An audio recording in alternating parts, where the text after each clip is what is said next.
All right, everybody. Adam back with another episode of the Bowhunter Chronicles podcast. And tonight we have what I think is like one of like the OG content creator type people in the bow hunting space.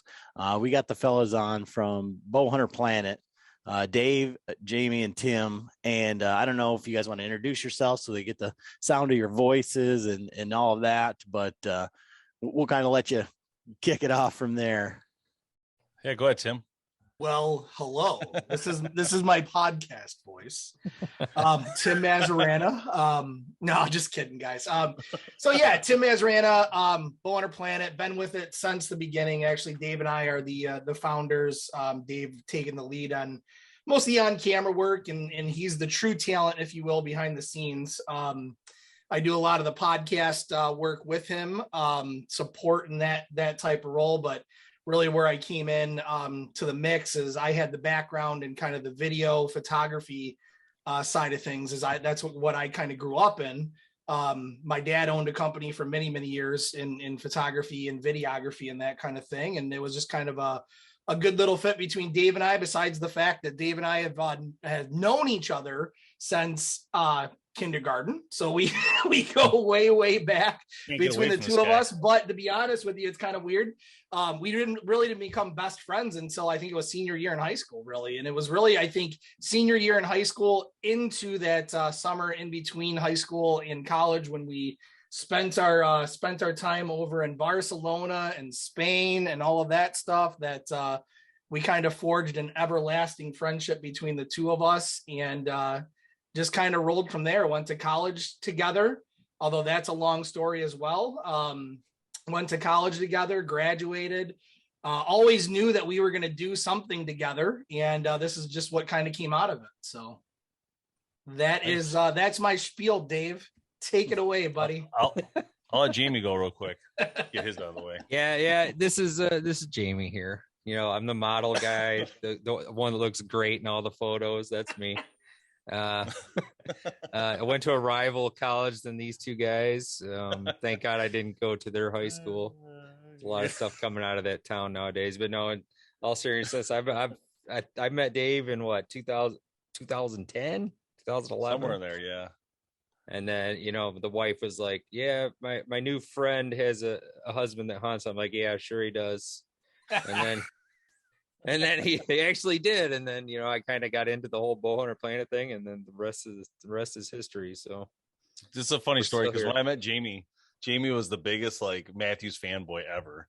And I was like, dude, like you got to shoot all these bows, man. And then he started coming over to the studio, and he's like, oh my God, these are so cool. And all of a sudden it went from like being Matthews only to like, wow, I can't believe this. Oh, this is a Hoyt, this is a Darton. He just kept going on. It was so funny. Yeah, it's hard, you know, and that's kind of what we do, right? Is send that message out, because it's hard to go, and it can be intimidating to go into a shop and ask to shoot all the bows. And so I think what we do helps with those reviews and kind of give you an idea of what a couple you want to go pick and look at. So, well, that's our philosophy, right? It's not about one thing. It's about the industry as a whole. And it's about bringing the products that people want to see out to them, so that they can see them. And we don't, you know, one of the things that we don't want to do is push somebody in a particular direction. And we have this conversation internally all the time. What Dave likes in a bow is different than what Jamie likes, which is different than what I would like. So it's just about bringing the content out and helping support the industry. I think we have a really big believer in the heritage of the industry, and just want people to know what's out there. We want people to get excited about it. And we want people to hunt. We want more people in this industry than we've ever had before. So. Oh, wow. That's nicely said, Tim.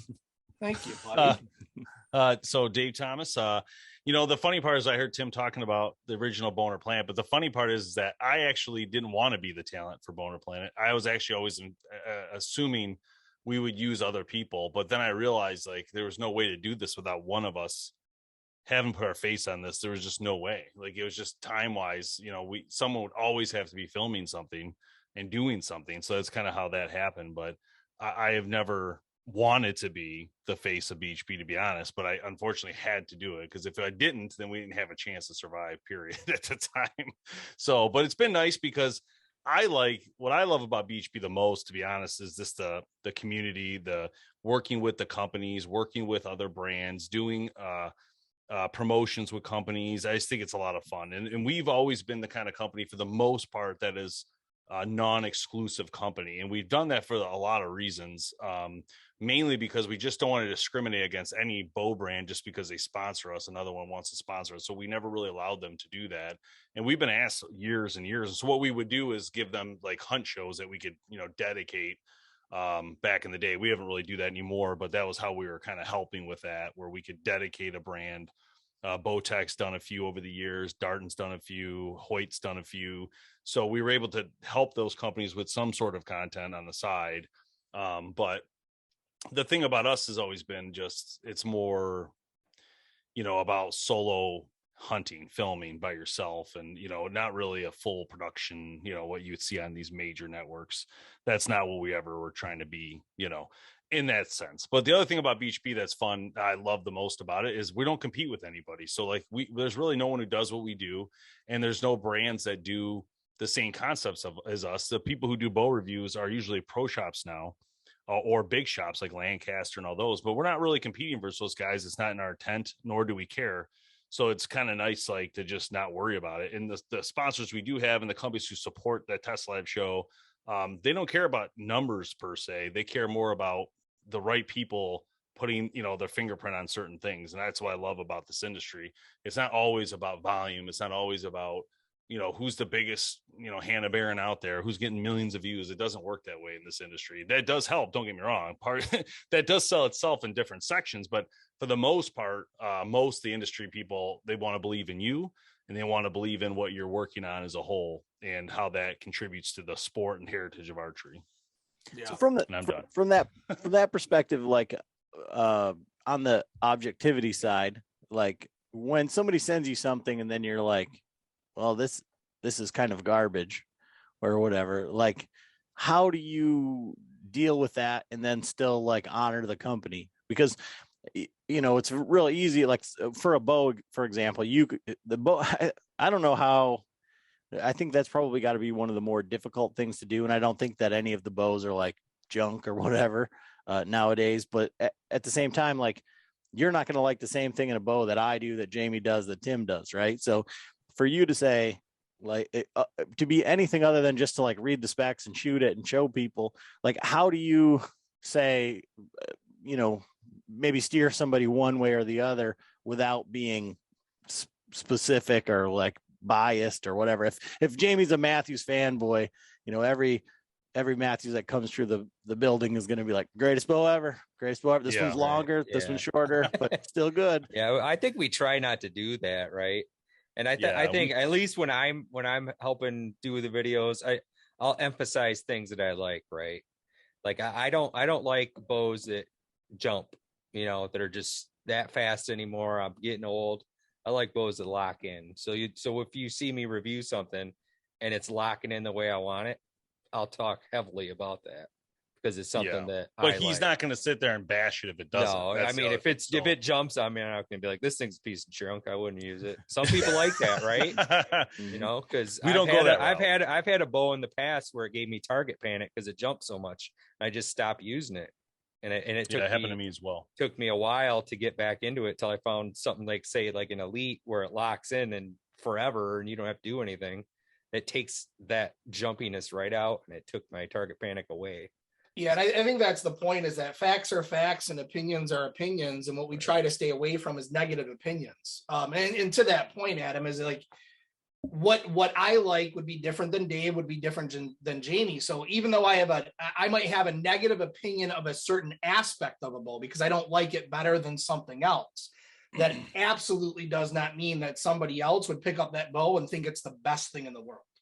Right. So I think the key is we try to stay away. I mean, we try to be positive, right? That's the key to it, is we don't try to lock in on anything negative. It's just about that positivity, and creating, good, factual, positive content that people can rely on to say, okay, Dave reviewed this. I'm going to go to the dealer. I'm going to check it out. And then when they get it home, it's exactly what we were describing it things, right? Yeah. And I think that's really what we're after when it comes. We to always push people to go shoot the bow because everybody shoots a bow. It feels different to everybody. I'm pretty open about talking on the show about ones that really fit me right, but again, I tell people that's me. That's how it fits me. So like for me, for instance, I love short bows, and I don't make any secret of that when I'm talking about bows. I did a bow review this year, battle of the short bows between Bowtech and Matthews. And to be honest, they're both just amazing bows. Like you could literally shoot either bow. I could close my eyes and they could hand me each bow. I would know the difference, but I assure you, they're both like unbelievable when you pull them back and shoot them. One of the focuses this year for me was always going to be, what can I do different in the mid range and low range? Because I wanted to be able to cover more of that section that people can afford and not the premium as much that where people are like, oh, that's cool, but I can't afford it and I don't want it. So one of the things I focused on this year for what I was working on, I was doing a lot of work with Bear Archery because Bear has a lot in that middle range. And that was the heritage of Fred Bear. What he created, the whitetail hunter, he created a bow that people could afford, that people could get to the store and buy. And so to me, that was important because I thought, man, that's a really strong message. And for Bear to today, to this day, have price points that people can afford are very important. But to answer your first question, from my perspective, the things I look for first in a bow are issues, errors, mistakes, things that are broke or cracked. If something's not right, I call that manufacturer back and we have a conversation about it. Like I had one where the cam was coming off, the strings coming off the cam, and it has to be reworked. And so I had a conversation with that manufacturer about that and ended up sending that bow back, and that bow never even came onto the show. And so we don't usually put bows on the show if there's any issues or anything like that. We had one crossbow years ago fire by itself. I mean, just fired. I mean, no, there's a bolt in there. Yep. And it's all on video. It just fired. Of course, I didn't show the video because I sent it back. Like, I'm not touching it. You guys need to fix your stuff and get with it. I'm not, this is not something I'm going to talk about because this is an issue, and I'm not going to deal with this issue because that's your issue. You can't have a bow that's making huge critical errors. So, and they fixed it based on that information, and then it did come back out and it was fine. So, but those are the things I look for when you talk about, subjective. It's really just looking for problems.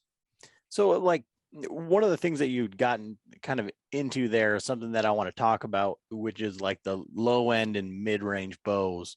But before we get there, just for like frame of reference, how long have you been doing Bowhunter Planet? And then for the three of you in that time frame, how many different bows do you suppose you've shot?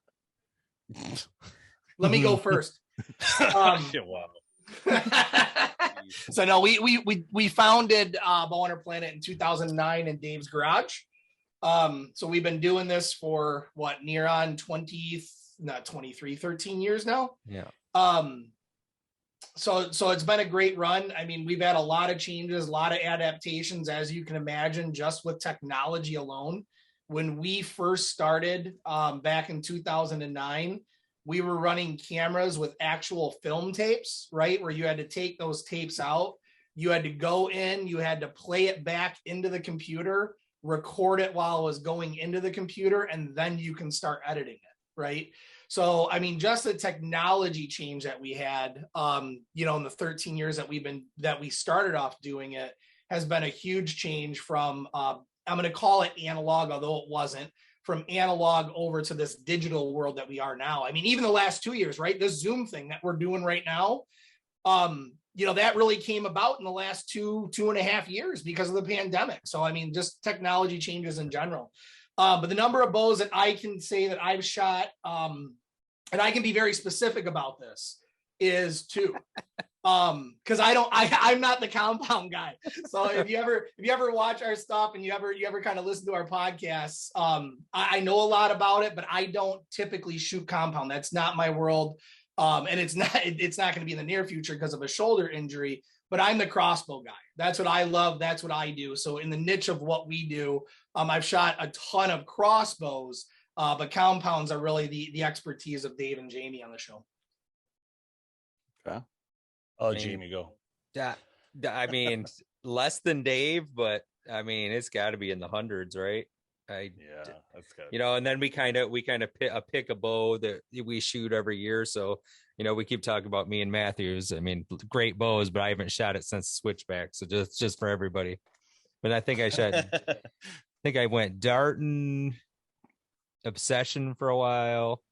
for my hunting bows. Dart and Obsession, lots of expeditions and Elite for a couple years. And then I have that new alloy expedition last year, which was really nice. I can't remember what it was called off the top of my head. Dave shot Getting so old. many bows that he Yeah. had to go back and reshoot And- some of the older bows recently. Yeah, that's what I've been working on. Going back to remember. And I'll tell you one thing I remember when I shot that helium again. I couldn't believe how nice of a bow that was.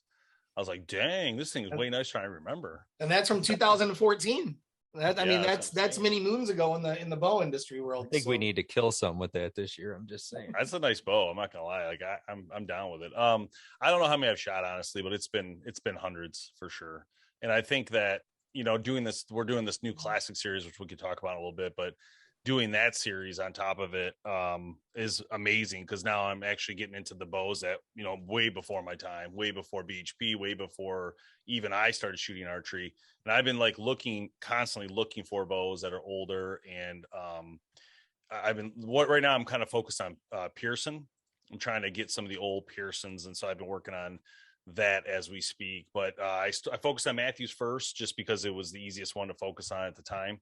I had a list of all the old Matthews bows. I still have it. So I'm still working that list, trying to get as many as I can that I haven't had a chance to shoot. And then I focused on Bear for a little bit. I'm gonna go back to Bear later because I got some really cool ones on my show. Same with Bowtech. I got a ton on that one I want to show. So overall, it'll be a lot of bows by the end of the classic series. That's for sure. So, like I said, I want to use that to preface, right, for the new bows that are coming out. Like, most often I would get a guy that would ask me, like let's say that he's shooting like the Bowtech General or something of that era, right? And he's like, well, what bow should I get? Well, it's like, well, you have to go shoot them, but realistically the technology has come so far in that time frame that you can pick up any mid-level bow, you know, mid-price point or last year's flagship or anything, and it is going to be an entirely different bow than what you're used to shooting, that normal that you have.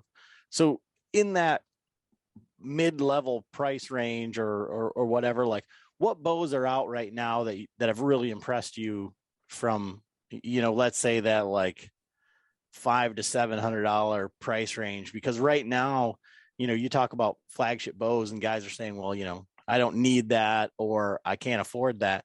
I mean, that Carbon Levitate or whatever is like $2,000, like, and that's bare bow without anything.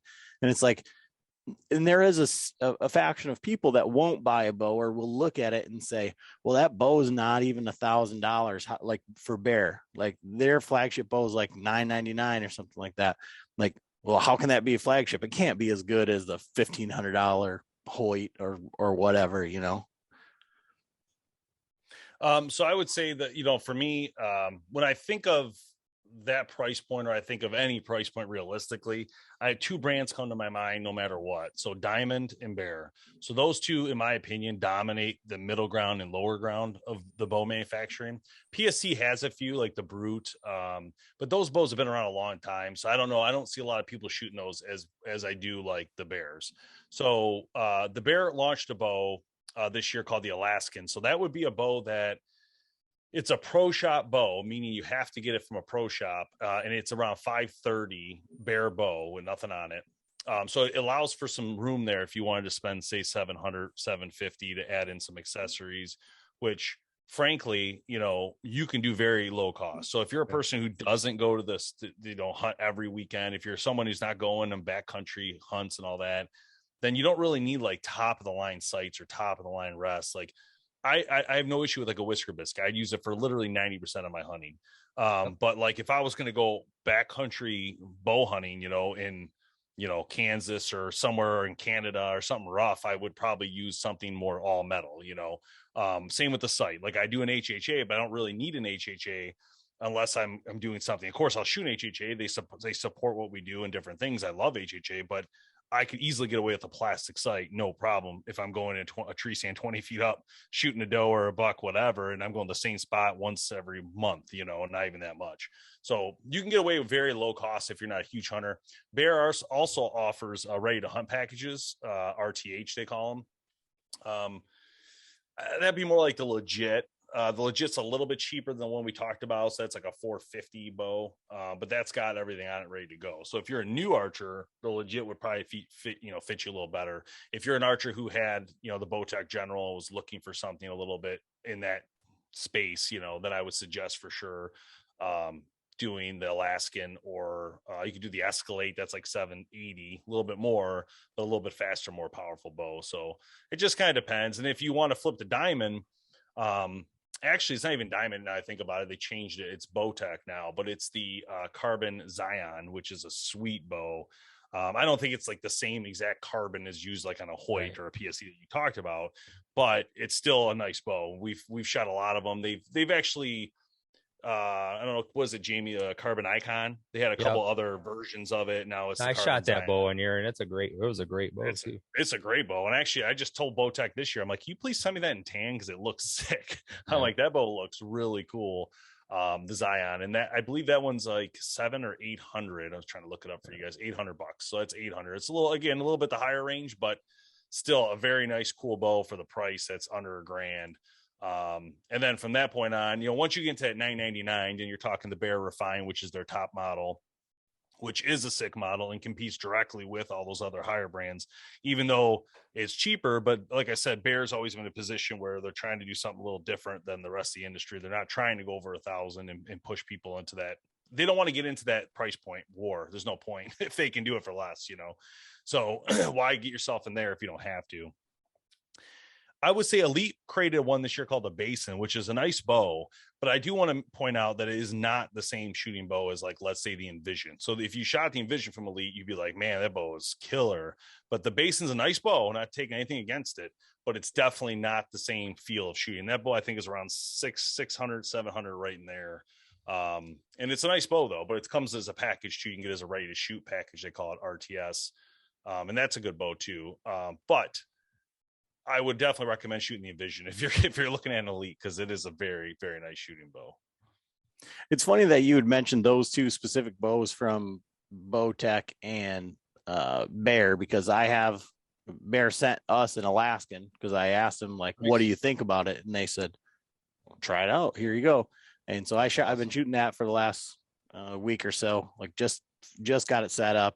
And then I hunted with the that Bowtech Carbon Zion, and before that I had and because that's where I live, right? So going to ATA hilarious. Years ago, I shot every single bow that was there, and the Carbon Icon in the comfort setting was an incredible shooting bow for basically $0 compared to everything else. Carbon bow, and that's the one thing with this Alaskan that I've already noticed, is that I didn't realize how much I liked a carbon bow just for the fact that it's not cold to the touch.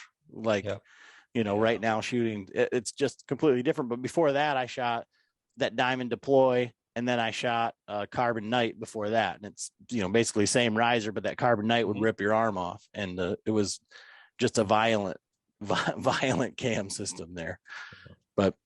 But I think that's where many people struggle, is because, we often talk about, all this cool stuff. I mean, I'm surrounded, just like you guys are, sights and freaking stabilizers and all this stuff, and you got to try it. And, but what does somebody really need, right? That's what it always comes down to. So, like, Jamie, I'm going to ask you this, because you said that you're shooting a different bow every year. Right. And do you think that there is a benefit to that? Like, everybody, it's all cool. And, you listen to all of these podcasts and you watch all the videos, and that one looks nice and everything like that. But, do you think there's a benefit, or do you think that there's been years where you're like, man, if I would have had my old bow, this would have not happened, or I would have been, right. So I think there is a big benefit that you can kind of see and appreciate what every company can do.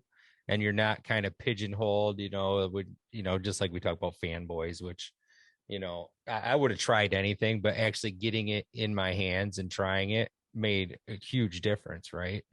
I do think that we really need to just do stuff like that. Right. We can't pigeonhole ourselves. We learn different things that we like about bows. Like Dave loves grips, right? And he's, because it's different for us, right? And I try to look at from a consumer, because before I met these guys, and people might get mad at me for saying this, I wouldn't buy a new bow. I would look for a nice bow that was 2-3 years old that I could put some new strings on it for half the cost and do it that way, right? It's all about what you can afford to do. And if you want to try an old carbon bow, and you can't afford $2,000, you might have to wait a couple years and then try it.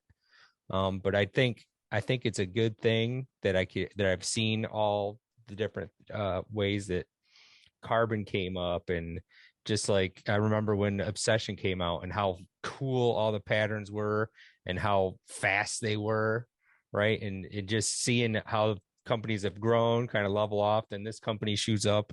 So I think it's pretty cool to be able to do that. I think we're lucky to be able to do that. Yeah, like from a consumer standpoint, however, like for us, I feel like we're in a very interesting and fortunate situation to be like, we get to look at all this stuff, and like it's like what we nerd out about, right? And you want to go like, oh, look at that, look at that, look at that. And I think in some ways that's in good and bad is contagious, where it's like people think now they look at their bow and they're like, oh, well, I need a new one and I need a new one. And I mean, there's guys that I know, and I mean, like guys it seems like in my family that will buy a new bow every year or new stuff every year, and they won't kill anything with it, or they won't even hunt half the time as they thought they were going to.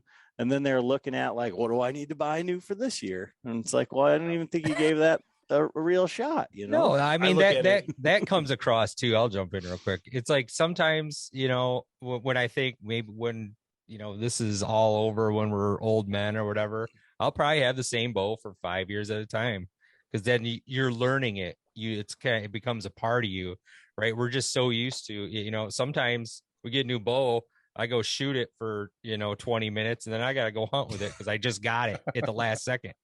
I got whisker biscuits on there, I throw a peep on there, we're good to go. As long as it's coming in 20, we're okay. But we do lose out on getting to make that bow a part of you, which that's probably a good thing.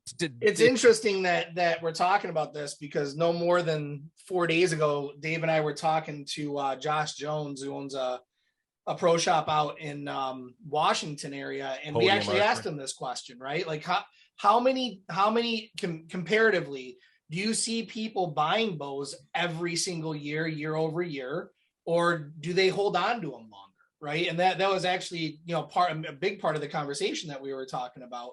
And he said, no, I mean, in all honesty, most people will hold on to their bow anywhere from 2 to 3 years, and as long as 5 years before they're looking to get a new bow. So I think for most people, they're not buying new every year, but he definitely said there's certain guys that will, but that's a smaller population, right, out of the bigger population of guys. And I think for the same reason, Jamie, I think some people look at new stuff, new tech, that it's going to help their hunting. But I think to Jamie's point, you have to get used to with any sport, you have to get used to your equipment. You have to feel comfortable with your equipment. And maybe you're buying a bow year after year because you're not comfortable with it yet. I've had that in crossbows. There's certain crossbows that just don't feel right. They don't shoot as accurately for me as I would expect them to shoot. So you're looking for that next one to maybe help your hunting work better. But I do think that people don't give it enough time or practice enough. And I think that's another big part of it is definitely practicing. You have to practice in order to get good at any sport. I look at buying these bows like you buy a golf club. So some people spend $2-3 grand on a golf club every year just because it's fun. Yeah. And you know what? That drive is keeps the industry going. But on top of it, it's exciting. So I understand why people do it. Like I get excited like a little kid when the new bows come in. Like as they come in, I'm like, oh, so I can't wait to see what it is if I haven't seen it. Or sometimes I'll jump on like media calls. And there'll be a media call, like Bowtech did one this year where they have all these media people call in, you sign an NDA, and they show you right here on Zoom like what they're doing, what's coming out and when, and you're like looking at it going, oh my God, I can't wait to hold this thing. I just want to try it, you know. So there's a lot of excitement that builds, and I get it that people rebuy things, but I will say this on their behalf, for the bows they bought last year, there's a premium market for those bows. They're not losing that much money. And even Josh said that, like they're selling it for, you know, $800-900, and they're only losing a couple $100 a year on swapping. So it's not necessarily a bad thing. Right. He said, especially the Matthews brand, that really holds its value. He said, so realistically, these guys aren't losing a ton. They keep their accessories probably, but, you know, to flip over. So not too bad. Yeah. I mean, like I say, I always just look at it from like the consumer or someone who doesn't like nerd out on this stuff, but they listen and they're paying attention, and it can be like almost portrayed as like, that's what you have to do. That's what you have to do. And I come on here and I'm say like, I'm the world's worst bow hunter. Right. So I like the hunting portion of it better than I'd like the archery portion of it. John obviously John likes fishing more because that's what he's doing right now, but you know, like he loves the archery portion of it. And I think that to me is like where you can really geek out on like the millimeters, and you mic everything and all your vanes, you're weighing them and they're all the same. And like for me, I come from the background where like there's no way in hell I'd be doing any of that stuff. And you know, he builds our strings, he does all of the everything. Now he's gotten into, what is he shooting? The bow that he has right now from last year, I think, is the Solution SS, which it allows you to do some of that tuning right there on the bow. Deadlock. Yeah. And so Elite has that. I'm not sure if there's any other companies that have that now. But where are you guys out on the tuning side, that like bow setup, and how has that changed in the course of like what you guys have been doing? I mean, I wouldn't say like we're big into the tech portion of the business, to be honest. We used to have a good tech, Chris, when he was working with us. He was amazing. Yeah. Like Josh, a great example. So talking to him, the Podium Archer, and he's got a YouTube page. It's monstrous. He's doing very well, but that dude knows everything. I mean, like, I look at myself as the biggest amateur in the world doing this compared to that guy. Like, he's like, I told him on the show, I said, dude, I'm calling you when I got a question, you know? I mean, there's so much, right, that I don't understand a lot in the cam section. That gets a little tricky for me. And I try not to talk a lot about it because I don't really get it. There's a lot you have to do to tune a cam. But the one thing I do know, because it was easy to figure out, is that the Bowtech system is super simple. You actually just adjust the cam that will actually move left and right based on turning it. Do I play with it? Not very often. And then Josh said it's a good thing I don't, because you shouldn't really play with it as a consumer. He said it's still really made for a pro shop to use. Right. But Elite did the same concept, but theirs is different because theirs moves the pocket. It doesn't move the cam specific. So you have the riser and you have the pocket, and it moves the pocket left and right instead of the cam. So same idea, same concept, and they both work good, but those are definitely easier than, example would be if you draw a bow in like I was drawing a kid's bow for my son, and I pulled it, and the string came off, the cable came off the cam slightly, just like misses it to stop. And so, like, in order to fix it, you would technically have to shim over the cam. And they're like, well, just shim it over. I'm like, I don't know if I'm qualified to do this. I might have to have Jamie do it. I figure it out on YouTube. I mean, if you're the one shooting it, I'll do whatever. But if it's your kids, I actually like your kids, so I don't want them to get hurt. Yeah. So, but I don't really have a lot of tuning issues. I mean, honestly, the bow companies are pretty good to us about sending them. You know, they'll pre-shoot the bows they send to us to make sure they're at the weights, the right draw lengths, and they make sure they're shooting right before they send them usually. But I haven't had too many issues with that. I can't speak too much to tuning besides that, you know. And again, like Jamie said, we're kind of all over the place with bows and what we use. And no, I mean, I can't remember. I've never paper tuned anything. Chris would do it for me the last couple of years. Yeah, you know, that he set my bows up, but we changed bows so much. Doesn't even make any sense to do it. No, we kind of just work like, is it shooting right? Is it seam right? Does it look like the arrow flights right? I mean, those type of things we do play with the rest generally, but not usually with the cam. I try to stay away from that just because I knew a little better that if you don't exactly know what you're doing, it's probably not a great idea to touch it. So you guys are living in the 20-yard world then. Yes, absolutely. Yeah, for hunting, we're not the best hunters. We're not going to ever claim Right. we're like Like, top dogs like by if I any hit, means. I always take it out and I make sure I'm good at 20, 30, 40. I can't remember last time I took a shot at a turkey at 47 and hit it with a HHA, but other than that, all my deer are 30 or under. But I see what you're getting at in your question. Yeah. So yeah, for long distance guys, that's my point. So like Josh is out west. Dustin, all these people I know that work out west, you know, live out there, Hoyt, all those guys, Bowtech, that's a whole different world. It's like they're shooting distance shots, you know, so it's very important to them to have those capabilities that you're talking about. And that's why those bows do very well, especially Bowtech. They crush it out west, I guess. Josh was telling us because of that, just because of the tunability.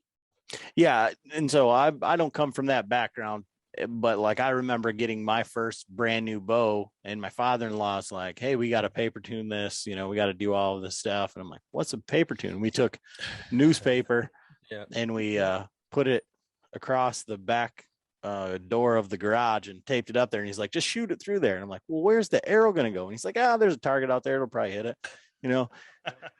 Do that a couple times. Like, okay, looks pretty good, you know. But now dealing with John, he's like, you know, we're bare shaft tuning, paper tuning, knock tuning. We're doing everything. That's awesome. So I've come a long ways, and I think that's what our listener like comes to like, you know, kind of expect. They're like, okay, these guys are, you know, a little bit more serious. So I didn't want them to be like, well, these guys don't paper tune, they don't do anything. Like, yeah, if you're only shooting at 20 yards and you're, you know, that's what you've set, you know, your self and imposed goals or like whatever, you know, like 30 yards, anything past that. But like, you know, John was out in Montana, like shooting at antelope at like 100 yards. Like, we don't shoot mainly.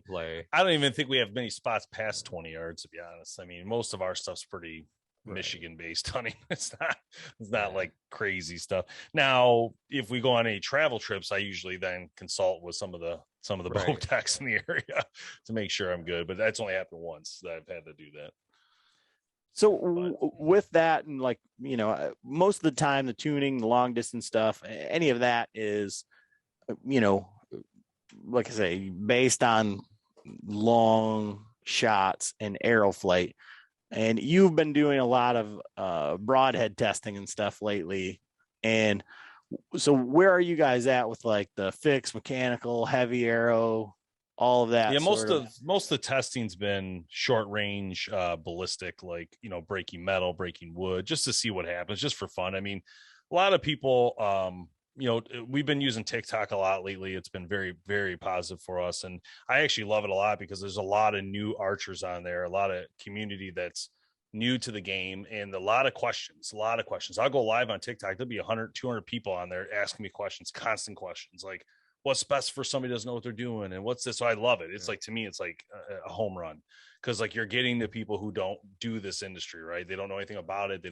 So it's amazing to me to hit that, but they love those type of videos where you're just blowing crap up, you know, quick. So I do it on purpose because I know it's going to draw attention and hopefully get them to pick up an archery bow. I think at some point that's part of the goal with it. But, so we haven't done long distance broadhead testing in a long time. Most of the broadhead tests we've been doing is ballistic again. So when I was with, so a lot of times when we go hunting out west in Michigan there, we'll set up the ballistic blocks. We'll do, you know, but again, these are 10-yard, 15-yard shots, you know, and so we're just basically pile driving them in to see what happens, and vice versa with the metals. But as far as mechanical to fixed, I mean, right now from the testing I've done, when it comes to the little thin piece of metal, piece of wood, you know, the fix is dominant for sure, breaking through those. I mean, with getting penetration as well. So not only are they breaking through, but they're completely passing through.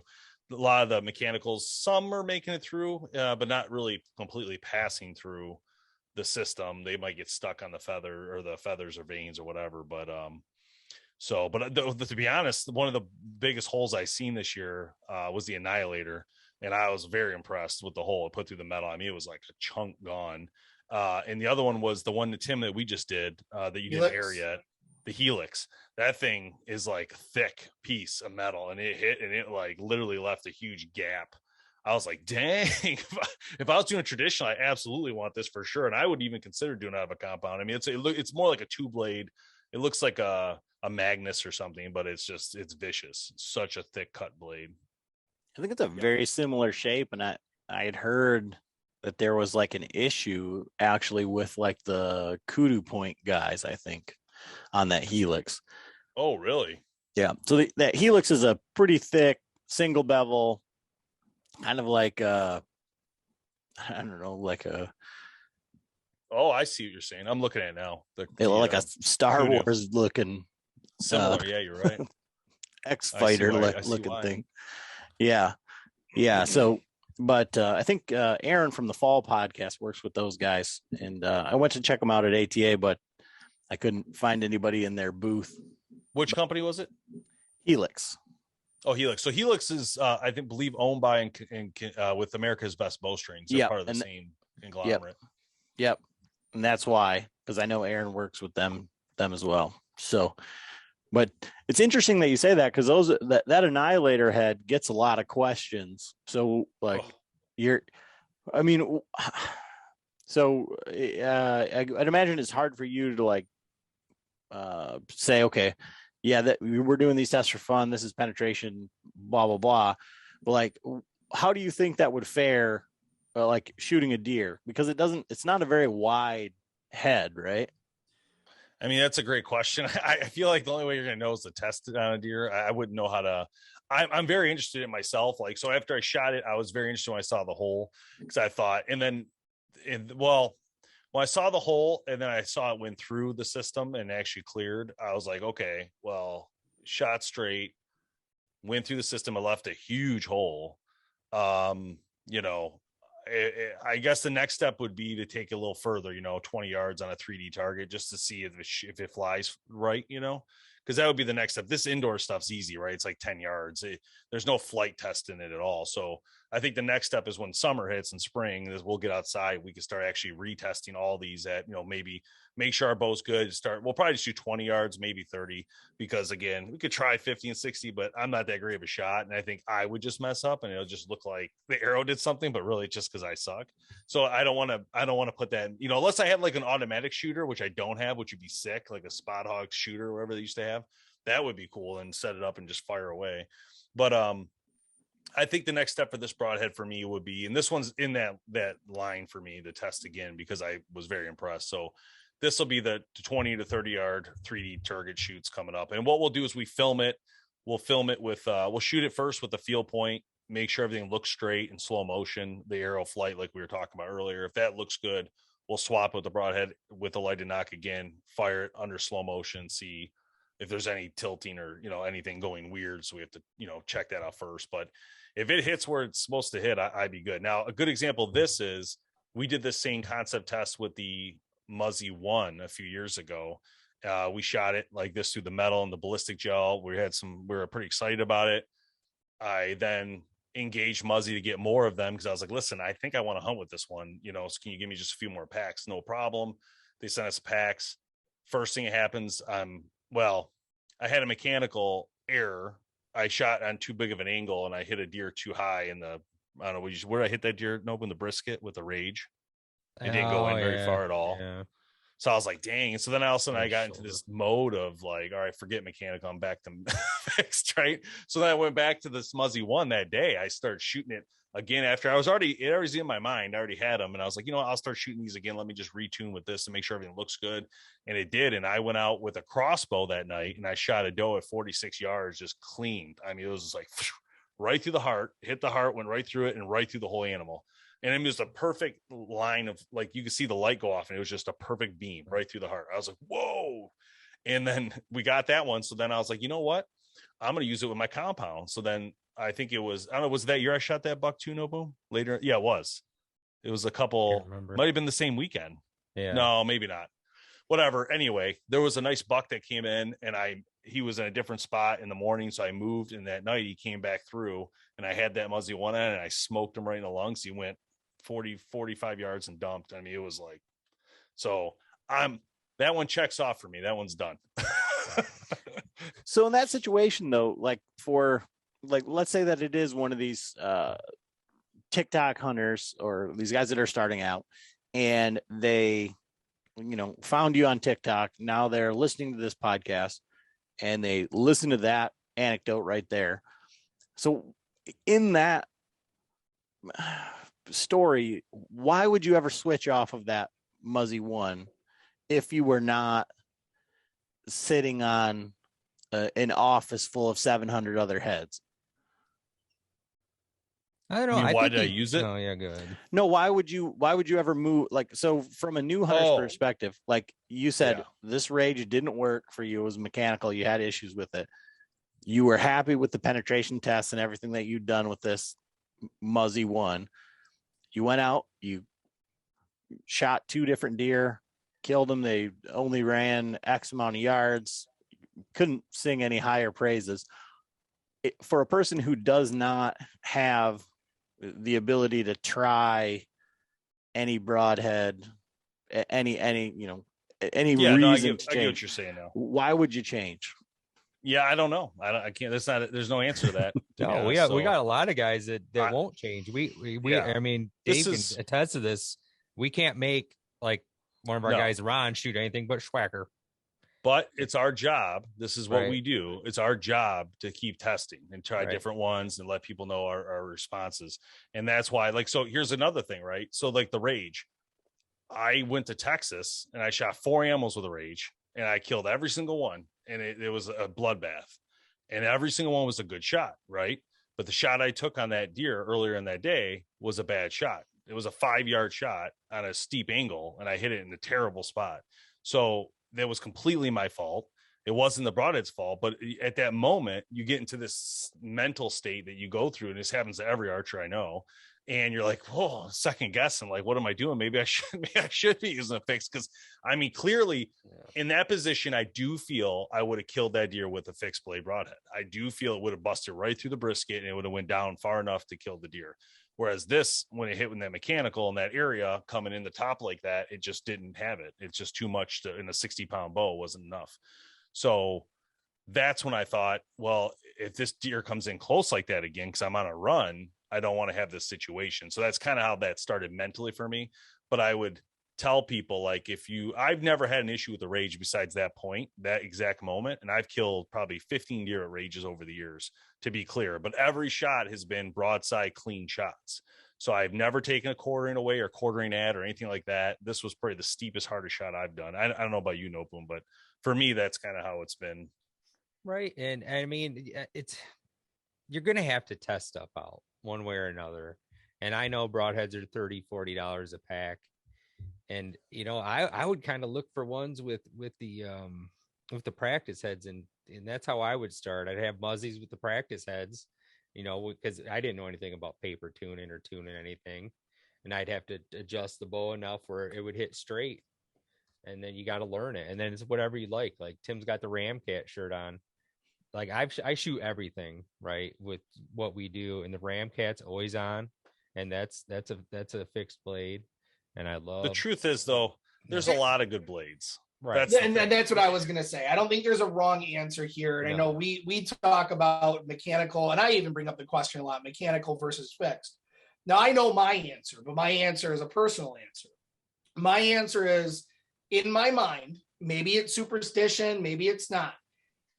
I want to eliminate any element of error whatsoever. So if there, just the pure fact that it's mechanical and it moves and maybe it doesn't move, I want to eliminate that from my hunting scenario, right? So I'm a fixed blade guy. That's what I like. That's what I use. But that does not mean that if you put enough practice in, your shot, your great shot placement, you don't even have to be great shot placement for that matter. I mean, mechanicals and the spreads that you get, the whisks that you get off of those can be bigger than the fixed that a lot of people shoot. I think it really is a personal thing, and it comes down to your equipment. It comes down to what your feel and your like is and that kind of thing. I'll tell you what, the best shot that I ever made, it was actually on my first deer too, was with a tiny little Heartland fixed. And that thing was amazing. Sliced right through, and deer went, 30 yards and it was done. But if I had to put my opinion out there, I'm a fixed guy. I just love to, from a mentality standpoint, know that it was me and it wasn't my equipment that failed. Right? Definitely. I don't want my equipment failing. I want it to be me because I can fix that. You know what I mean? If I can't rely on my equipment, if my equipment is not consistent, or I have a mental thing about my equipment not being consistent, I need to eliminate that. So that's why I'm a fix guy. So I just have a question real quick, just for the sake of the argument. Is the Ramcat fixed or mechanical? Because it's not allowed in Idaho because it has moving parts. Yeah, I would claim that it would be fixed. I love Ramcat. It shoots. It does get, the blades do pivot a little bit on it, but it doesn't open, right? For me, a mechanical is something that's going to open. A Ramcat is open when it leaves the bow. That's what I call a fixed. Okay. No, just for, Yeah, no. Great question. And that actually brings up, kind of the crazy part about the industry is you might not be able to shoot what other people shoot and are very successful with just because of where you live. And crossbow is a great example of that.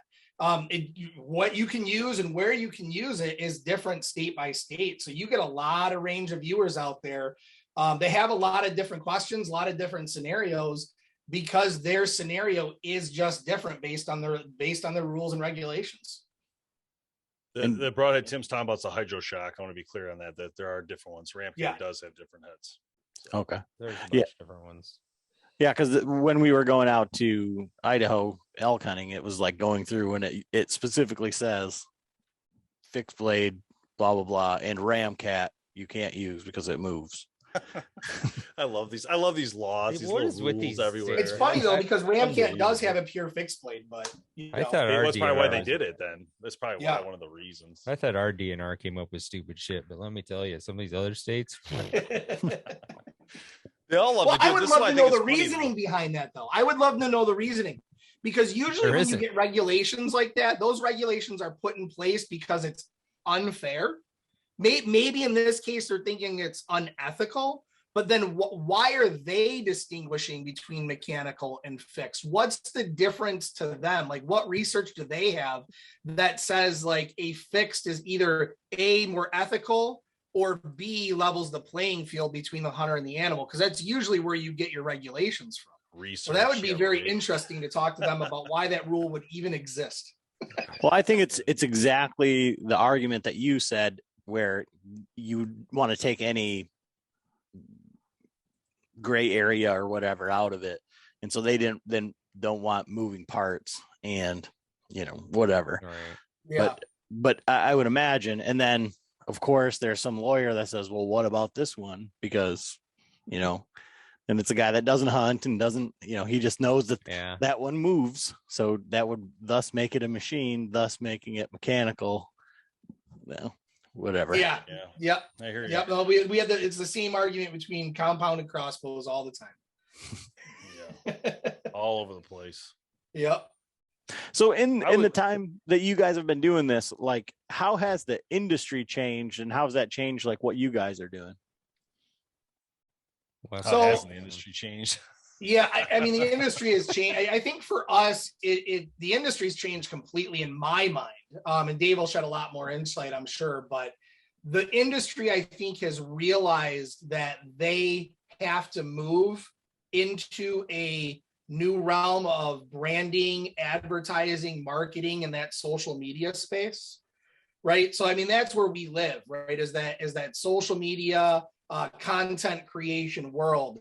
And, 2009 to, I want to say probably around 2016 or so, it was a struggle to get companies to realize the power of social media and how social media could help, their brand and bring their products out and that kind of thing. And it took a long time for them to come around. I think there's certain companies that picked up on it quicker than others and really made a move into the social media world. But I think that's one part of it to me that I've seen the industry change, is how they think about their consumer and how they bring information out to their consumer has changed quite substantially. Yeah, I think I do remember. Was that Tim Glome, right? From when we was with Bowtech, and that paradigm shift. And we kept saying it, and nobody was listening. Hey, everybody wanted to give hundreds of thousands of dollars to TV shows that not a lot of people were watching. We're like, everybody's looking at this stuff on the internet, guys, and YouTube, and you need to diversify your portfolio just a little bit, because you're not getting your stuff out there. And finally, we've got a guy from outside the industry that, kind of jumped on it, and I think he helped out a lot in that aspect. Yeah, Tim definitely changed the industry in a weird way, but fast. I mean, Bowtech was the same way until he came, and then he's like, dude, you guys got to shift now. And they just did everything he wanted, and he shifted everything to online, and it was huge changes for them. And it was a great thing. I mean, they've done so much better because of his guidance and he called me, I'll never forget it. He called me and said, hey, you guys own that Boner Plant website? I'm like, yeah. He goes, I'm calling from Bowtech. How do we get in on this? I'm like, what do you mean? It was like, whoa, that's not normal. Wait a minute, they're calling us. Me. No one calls me and asks to do something. It's always me calling them, right? So it was a total shift, and after that, it just kind of shifted dramatically. But at that point, I don't think we even really did a lot with Bowtech, to be honest. We'd done work with Hoyt at that time and Matthews and different brands, but not specifically Bowtech. They had always given me the cold shoulder at the time, and so that's what was nice about him coming in, just kind of bringing in some fresh air, new ideas, things they haven't looked at, and that was a cool shift. But for us, some of the cool shifts, first off, going from TV to internet was a huge shift that happened, like Tim said, around 14 to 16, right there, it started happening. I'll never forget, I got a call from PSE years ago, and they're like, we're starting this Bow Madness or Bow Blitz website, and we want you to push all your people to it. And it was crazy. Like, and then they did it for a year, then they shut it down. So that was kind of the start of like they're thinking that way, right? But they just didn't want to manage it because people don't think about the management of anything, right? Like even your podcast, right? It's like, who's going to manage it? Like, if you're not there one day, who's going to do it? Tim and I just had this conversation the other day. I'm like, hey, I can't make it to one podcast. Like, well, who's going to fill in, right? So there's like this, you have to have a setup to where someone can manage it. And then it's like, do you got to pay for that? How's it going to work? I mean, there's a lot of work to it, I guess. And no matter what it is. And I think these companies realize they didn't want to do it all themselves. And so they started reaching out to get more exposure through our network and do stuff with us in different ways. And we've always been wide open to all the brands because we thought the best way to build archery is going to be to work with whoever wants to work with us. It was never about money or, how are we going to do it? We don't need the money. Like none of us have to have BHP to survive. We're fine. And so, and when it comes to that for us, it's always been like, well, how can we keep doing this, have fun doing it and help the industry grow? And if, however that goes, it goes right over the years, but it's been a long time and a lot of phone calls, a lot of conversations, a lot of great people in the industry. The hardest part for me in the industry is just when people come and go. So when you have people leave, like let's say Bear Archery, the marketing person leaves, goes somewhere else, and I have to start over with the current marketing guy to kind of shed light on it's easier now than it used to be, but shed light on what we did last year and how it can help them and why they should do some stuff with us. And what I'm finding happening now, because I've been doing it too long, is that the people who leave are calling us to do more stuff, but different brands, which is crazy. So all of a sudden now you're adding like, I got a call the other day for something that's like nothing to do with like, it's just like an outdoor, I forgot what it was. It was like, it's something completely different, like hearing aids, but for hunting, but they're hearing aids. And it's mostly a gun thing, but they actually help you in the field because I guess you can hear the deer coming. So you can do opposite effect, like use them for archery because you can hear things coming closer if it's allowed, obviously in your state, but so that was interesting, but they're like $3,000 a pair. I'd hate to be wearing those with Janie eating Mexican food the night before sitting out in the woods, man. I probably hear you a mile away. Yeah, but some of these guys are every year or two moving around, moving. Oh yeah. It's like, look, there's people that leave, they go to gun companies, they go all over, man. I mean, one guy went to Benelli. I mean, it's crazy. And then, but I worked with his dad. I mean, before his dad passed away. That's what I'm saying. It's like crazy. Like 13 years has been a long time. And you get to know a lot of people in this industry. And they don't really leave the industry. I'm starting to find out. Most of them try to stick around in some way, shape, or form. So where do you think then the industry is headed? Because like with the lack of the ATA show, last year, the digital one, and then, this year, the attendance was like zero. Like none of the major bow brands were there. I think Bear was there. And Athens and PSE was there. G5 I think went. Yeah, I think. But G5 was there, yeah, but that was, I mean, compared to say 5 years ago, the show has been nothing. I mean, it's been on a steady decline. And so how do you think, what do you think is happening within the industry that they're saying we don't need that anymore? Or I think the simple answer is the pandemic happened. And the pandemic happened in a way that forced these companies without the ATA to find a way to survive. And I think that's a big part of it. They can do all that stuff. And I'm going to say this, and I love the ATA show, and I don't want to speak bad about them in any way. But I think the one thing that they could do to improve it is to open it up at least one day to consumers. And I think that, with it being a dealer driven, and and I get they're an association, and that's kind of what they built themselves on. We had big numbers in our videos when we first started going. So we were one of the first companies that started going and started videotaping the new products and putting those products up online, right? And we had a huge amount of interest in people seeing the new stuff as quickly and as fast as possible. And so I think that that's kind of where like the ATA and I know they don't want to do it, but I think they kind of need to level set with, if they want to get numbers up and they want to get more interest in ATA, if they have consumers that actually go at least one day, I think that would help. Number one, but I think the industry is going to survive. They're going to figure it out, with or without the ATA anyway. And they have the last 2 years, and the ATA does a lot for the industry outside of the show itself. But I think they've had to out of necessity. We talked to a lot of companies over the pandemic years in regards to what they were doing and how they were doing it. And I don't think there was a single company that we talked to that didn't say we are investing more and more into our dealers than we ever did before, because without our dealers, we don't survive.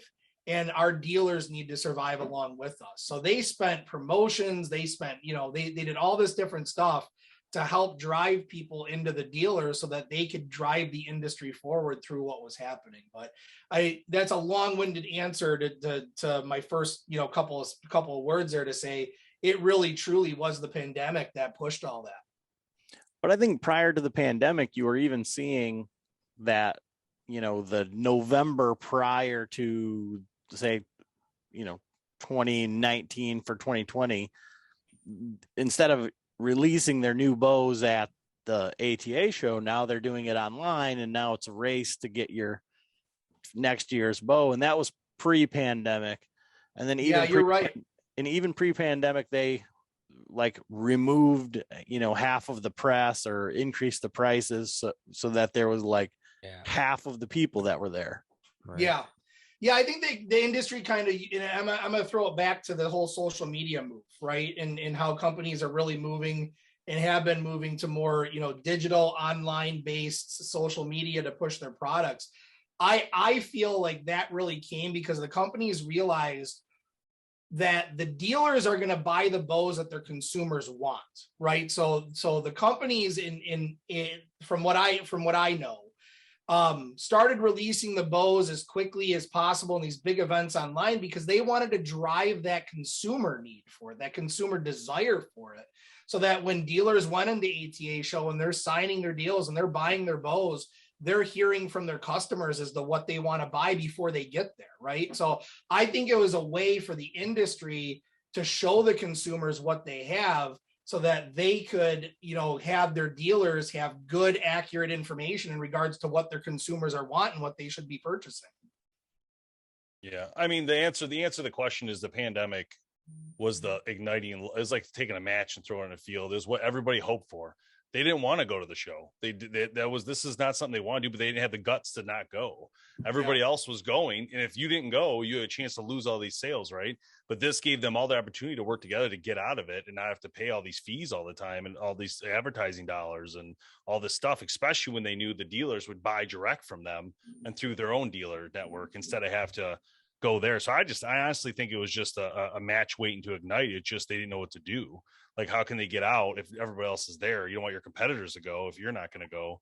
So I don't know. I don't see the ATA coming back in full power, to be honest, at all. I think they'll stick around. I just don't know what capacity because I mean, a lot of these companies made double, triple the amount of money they normally do, and they didn't go. So Right. I can't imagine they're going to pay a huge bill to go back, so we'll see. True. I don't think it'll ever go back to normal, but if I was these companies, I wouldn't be complacent about it either, right?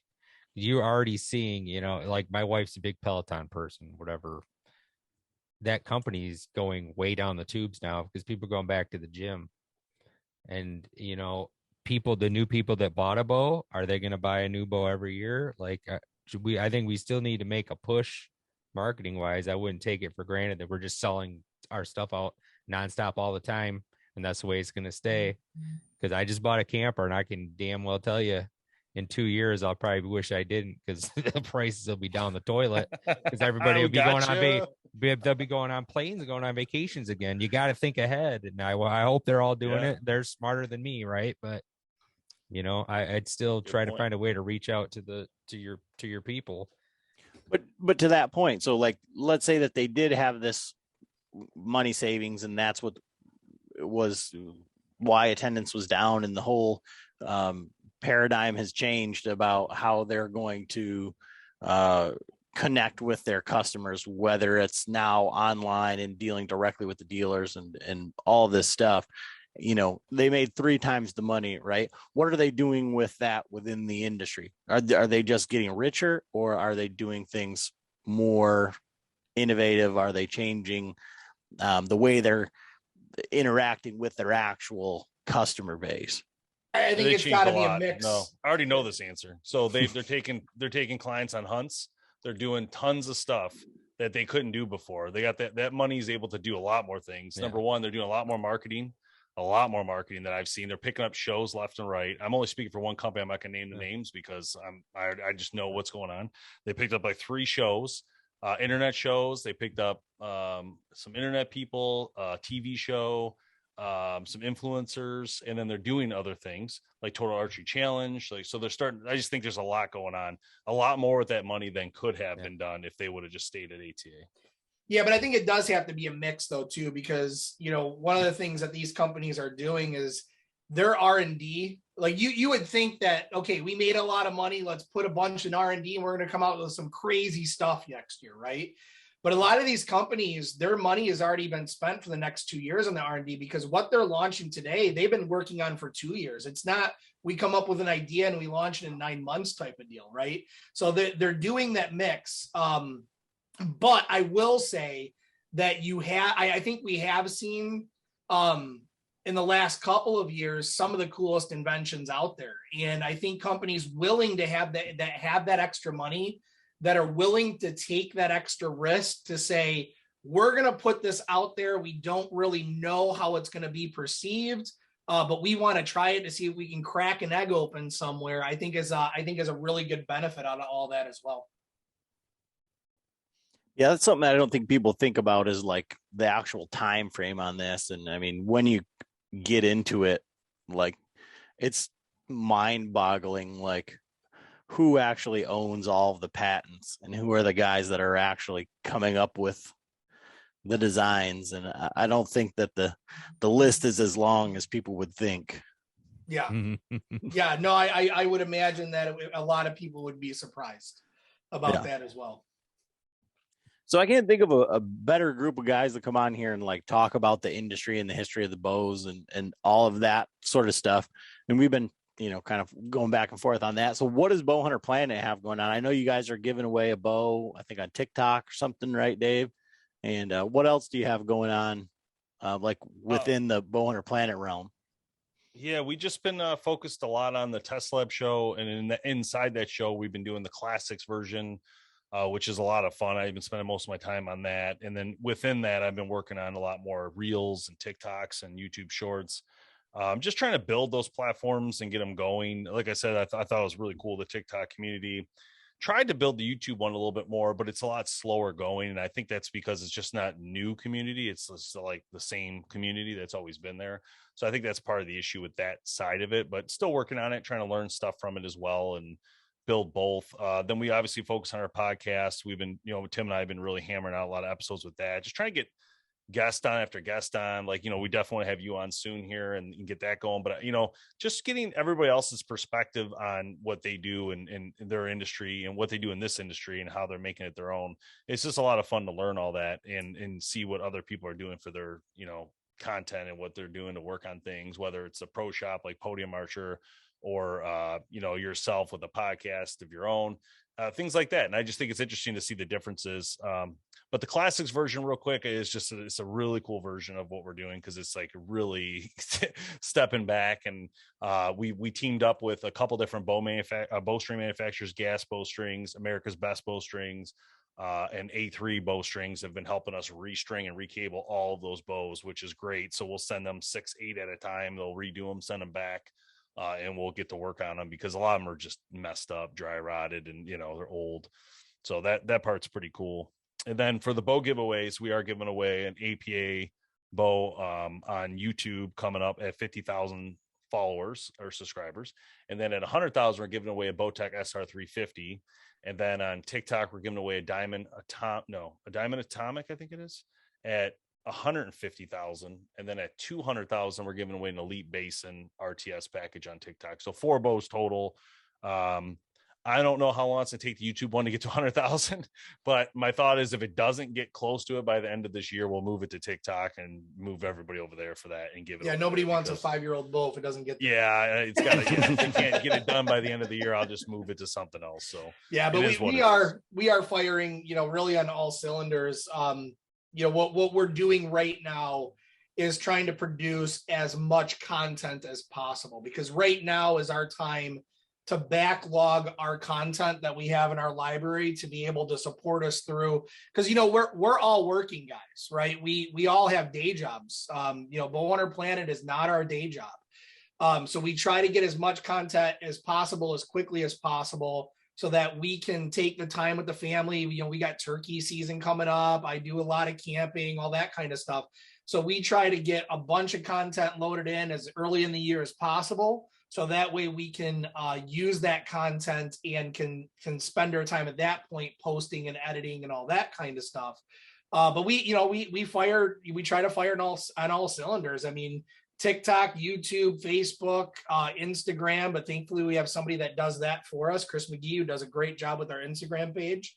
We got the podcast thing going on, but we have the ancillary stuff too, where we have a whole community called Team BHP of hunters that are in the industry that support us and are really a knit community of guys that just like, and girls for that matter, that like to just get together and talk. And we do special giveaways for our Team BHP folks and provide them with discount codes and a whole bunch of other benefits. So we have that Team BHP aspect going on. And then coming up later in the year, we also revamped and relaunched our Golden Arrow Awards, which are community-based choice awards, where we put out a survey to everybody out there, and they vote on best bows, best releases, best crossbows, best innovator of the year, a whole list of awards that we do, that we then present to those companies that win it with that. So we try to do as much as we possibly can to just build the community bigger for everybody, and that's our goal. Can't believe you didn't say the BHP Christmas.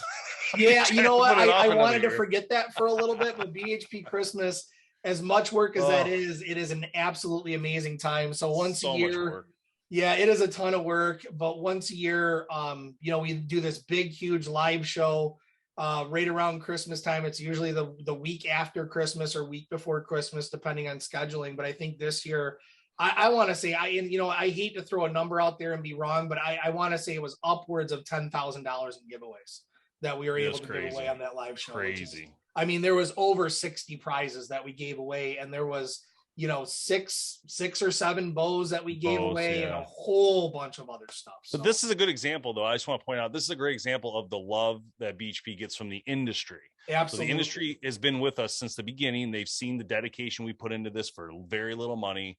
They have supported us through thick and thin. And I want to point out that those companies like Expedition, Bear Archery, Bowtech, Hoyt, Darden at the time, maybe not as much today, but Darden did a lot with us in the beginning. And then there's a lot of other companies, a lot of smaller companies. There's probably boat companies I'm forgetting about.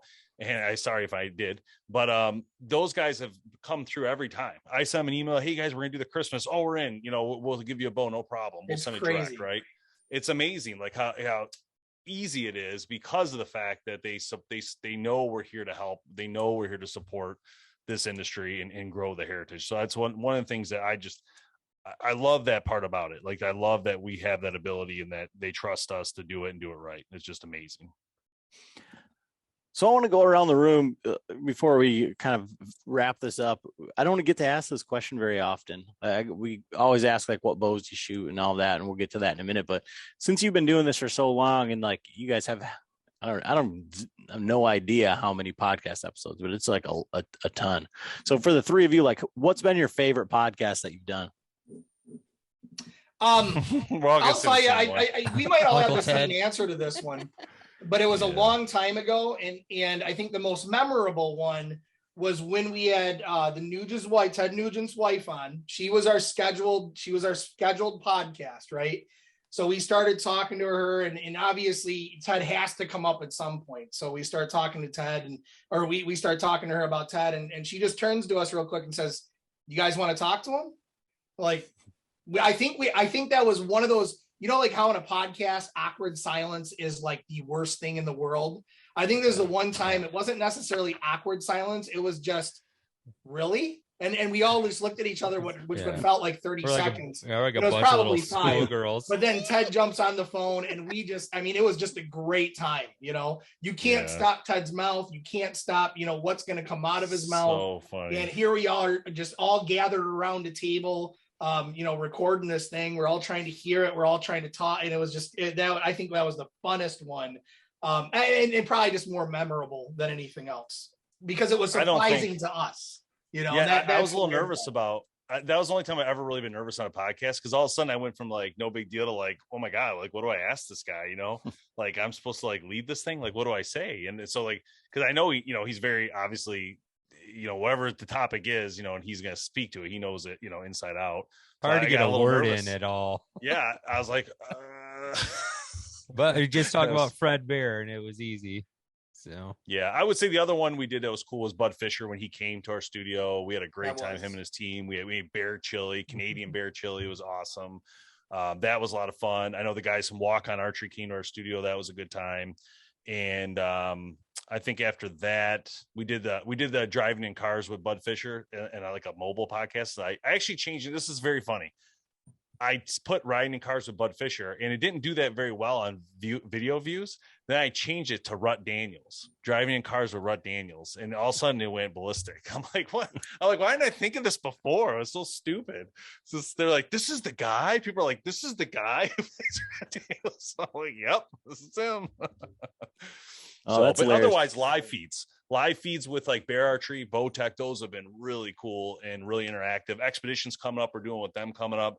And their team, I don't know what it is about them and Facebook, but their team has Facebook down. Like when we do a live feed with them, there'll be 200-300 people live watching. It's unbelievable. Like way bigger than anything we've done when we do it with Expeditions. Pretty cool. Yep. It's interesting with the Ted Nugent one, because I've listened to a lot of his podcasts, and I'm pretty sure I listened to that one that you guys did just after you said you were talking to his wife and it switched. But doing this, and talking with so many different people and so many different, like having those awkward conversations or like whatever, and just trying to make it work. Like when someone goes off like completely 100% on a tangent for, 20 minutes, and you're just like, what do you do? Like you can't interrupt Ted Nugent. Like I couldn't imagine putting myself in that situation. No, it was wide open. Let him go. Yeah.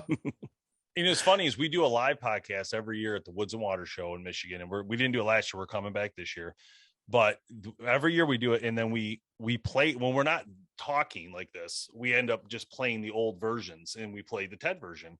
Not kidding, not exaggerating. We're playing the Ted version. All of a sudden, there's like 100 people standing around our booth, like looking for Ted.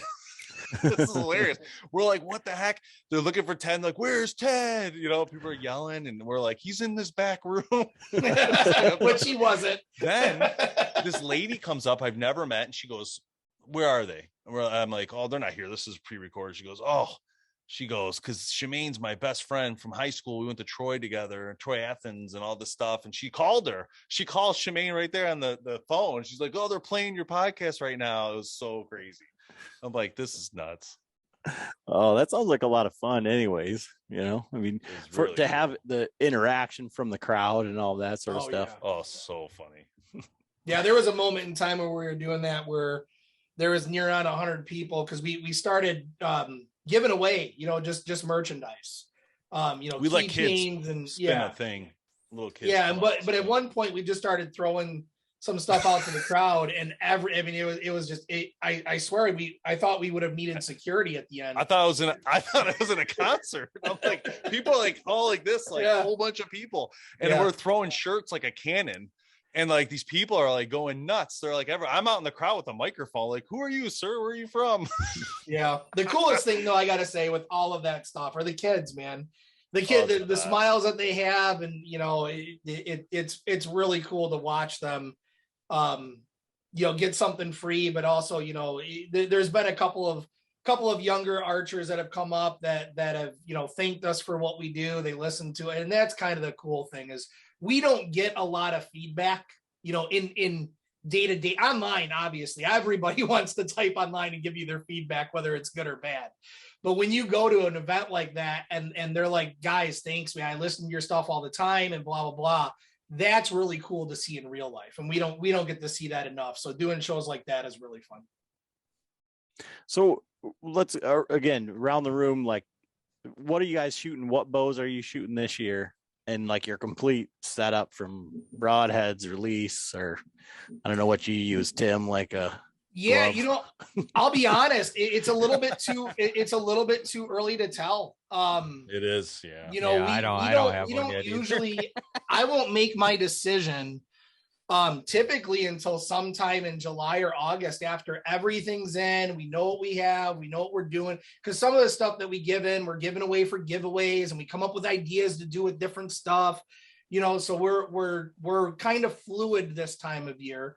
I do have and it's actually not new, it's probably 2 or 3 years old, an Excalibur Assassin that I've been shooting that I absolutely love. But in regards to new bow this year, I don't know yet. I don't know if you guys even know what you're going to be shooting this year. You might have an idea, but I don't know if you're drilled down to it. Well, even then, definitely not. All right. What was your setup last year, and how did it perform?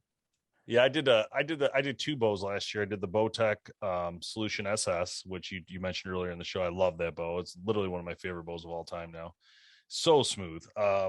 It performed fine, no problem. I didn't get any good shots off or anything, but I had no issues with just shooting in general. And then I used what else I used no boom last year? I had an Expedition at one point. Yeah, the early season. I had to watch the X30s. Is that what they called it? That weird alloy. I didn't use that one though. Yeah, you did that one. That's probably what I'll use. Well, I'm actually probably use shotgun for turkey. So get over it. That's what you still have, right? You still have that X30 right now. So yeah, that one's going to be. So here's the problem. Like, we don't, like, some of the companies will send us hunting bows as well. They'll say, hey, we'd love to have you guys use some of our hunting bows or hunt with our bows too. So they'll send us some bows for test lab, but then those bows we don't count as like hunting bows. We won't hunt with those bows generally, unless we're in a position where they say to me like, hey, we're sending them, but we can't get them for a while. So a lot of those bows, like, we'll send to people on our team that are doing stuff, like Corey Upper. I sent him a Solution just recently because he's working on videos for us on how to tune the Solution. Like you were mentioning earlier, he did a video on how to tune it, and then stuff like that. So I think we need to rehab this conversation later, because once we dial down, I know I'm shooting a Bear for sure this year and a Bowtech. I already know that already. And then Jamie most likely will be an Expedition and an Elite, most likely. He'll go between 2. Generally, we'll start in turkey with 1 and then switch during early season to another. And then depending on if we don't see anything in turkey, we might swap to 2 bows in the fall, 1 in the, but that's just because what we do in this business. It's unfortunate for us, but it's fine. It's fun. But I agree with your comments earlier in this podcast. Is it the best idea to swap through bows? I don't think it is. I agree that it would be better to stick to 1 if you could. But again, our hunting is not like hunting people do out west or anything like that. It's very simple hunting. So what about like your accessories, like sight, rest? I mean, do you have a preferred one of those, or is it? Yeah, Jamie, go ahead. I'm the Burris guy. So, I've been shooting the Oracle. I shot the Oracle 1. Now I have the Oracle 2. I put that on the exhibition that I do have, and I need to finish up sighting that bad boy in. So What's the where I'm difference at on between that. the 1 and 2? There's a lot of new. They basically, I'd say they cleaned it up. It's a solid housing. It's easier to sight in. They fixed the lighting on it, because it was a little bright when it kind of got to dusk. So if you are like a mule deer hunter, now you can get up to like 4 points of reference. So that means, you're accurate out to 100 yards. They put everything that you wanted, that you thought. It was great at the Oracle 1, but all the little things that kind of were like, they fixed them. Yeah, So, but we are blessed from that standpoint to be able to use that and a lot of other equipment in Michigan that you can't. Right. Burris isn't legal. Like they can't even use it in their own state. So right, that tells you something. But. Yeah, I remember when the 1 came out, and that was about the same year that the Garmin sight came out.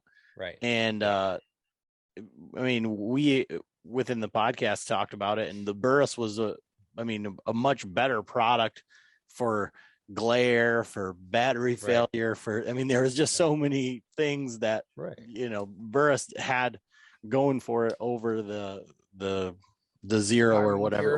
Right. Well, I heard the Zero got a little better. It's very good now. Yeah, I just shot it, and then I'm going to take that. I'm still a little hesitant about that piece of glass being in there between the glare and fog.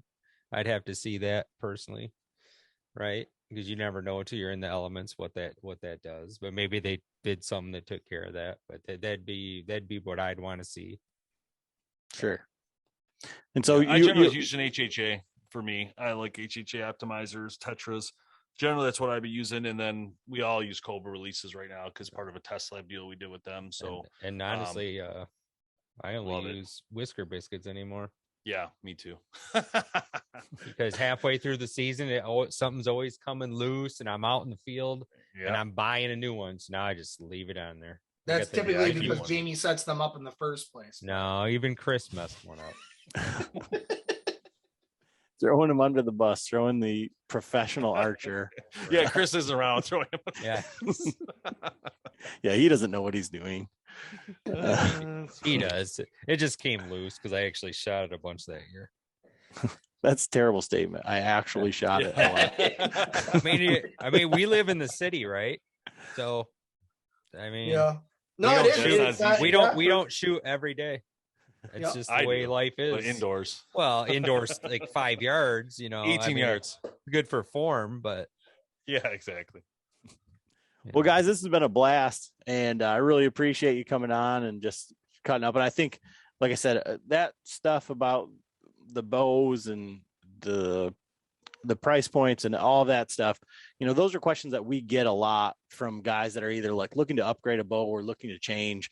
And I think that and your insight from the industry side of it is invaluable, because you're kind of coming at this from the same point as we are, as like you're trying to you're passionate about bow hunting, archery, all that stuff, and you're in the unique situation and coming at it from a standpoint to kind of try and help people. Ultimately, at the end of the day, you guys aren't we all gain from all of this, of course we do, otherwise we wouldn't do it, but it isn't like, what more can we do for ourselves? You're ultimately trying to put the viewer, the person that follows along, to get that information out there for them. And I really appreciate what you guys do from that standpoint. So again, thanks for coming on and just kind of giving that perspective to our listeners. So no, appreciate that, Adam. And same to you, man. What you guys do with your podcast, I've listened to it. It's amazing information. And, it is about that community, right? It's about us getting together with you and talking about everything and what's going on that really helps drive, the industry forward and brings the community closer and highlights the heritage of our passion. So thank you. Thank you. Awesome. So is everything at bowhunterplanet.com, or where can they find this, Dave?